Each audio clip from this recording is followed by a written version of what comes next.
Every car, regardless of where it is designed, built, or sold, can be described as a series of compromises.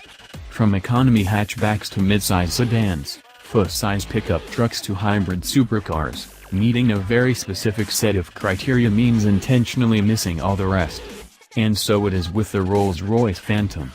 Except that the only compromise worth talking about is that the buyer must possess a price-as-no-object desire for perfection. Before handing over the keys to a brand-new, 8th-generation Phantom, and shortly after rattling off nearly every positive-tinged adjective in the English language, Rolls-Royce Communication Director Richard Carter tells us that this car represents the best that humankind can do in terms of luxury automobiles. A heady claim, but as it turns out, one that is difficult to dispute. Perhaps the biggest single element that advances this new Phantom past the model it replaces is Rolls-Royce's new architecture of luxury, a ground-up space-frame platform that doesn't share its bones with any other product currently under the BMW umbrella. Not only is it 30% stiffer than the 7th-gen Phantom, the new architecture is flexible enough that it will form the basis for all future Rolls-Royce products. Project Cullinan and eventually the next Ghost, Ray, Dawn will ride on this architecture, as well as future coach build projects, said Philip Cohn, Director of Engineering for Rolls-Royce. Rolls-Royce goes to great pains to make the Phantom as malleable to the whims of its customers as possible. Besides the obvious paint and interior color choices, of which there are a great many, there's now a so-called gallery option that makes up a large portion of the dashboard. It's a glass-enclosed space designed to house just about anything a Phantom customer could possibly want to put on display. We saw some beautiful ceramic work, jewel-like shell designs, and even a swath of iridescent feathers. Directly in front of the driver is a digital gauge cluster designed to mimic the look of traditional dials. Its resolution is high enough that individual pixels can't be made out from the driver's seat. We think some classically styled gauges would be more in keeping with the Phantom's mission statement, but that's our only gripe inside, and it's minor.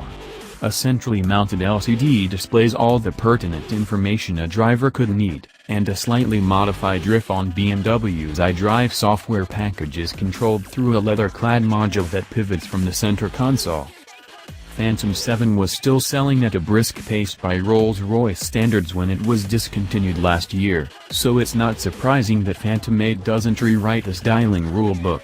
There's a large, upright grille at the front, a long and graceful arcing hood, and an almost twin-swept greenhouse with an extremely tall roof in order to keep the passenger compartment as large as possible.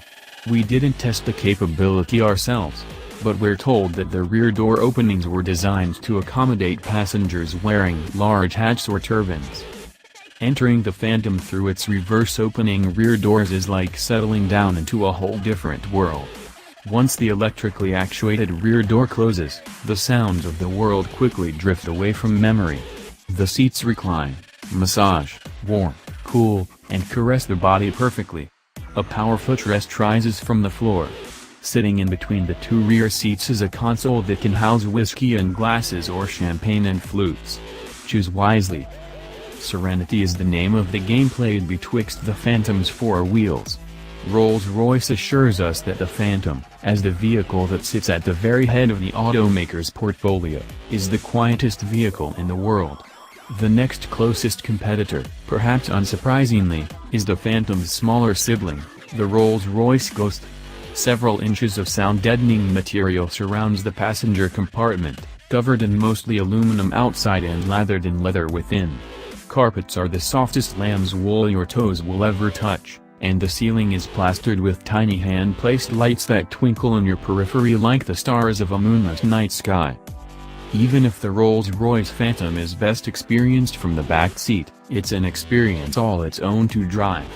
Nowhere else in the automotive world is the ersatz term waftability used in a positive sense, but it aptly describes the driving dynamics of the biggest roller. Cohn, the engineer directly responsible for the Phantom, told us over dinner that Rolls-Royce owners do care about things like steering feel and feedback, but in a rather non-traditional way. A Phantom must glide down the road, effortlessly, imbuing the saloon with what the automaker refers to as a magic carpet ride.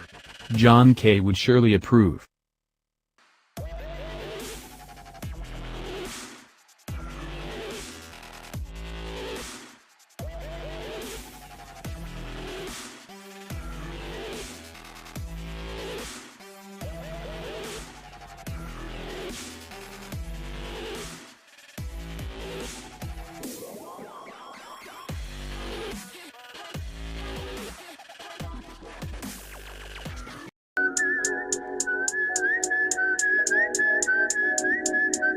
Rob Stone, 2 damn phones, Babylon's came.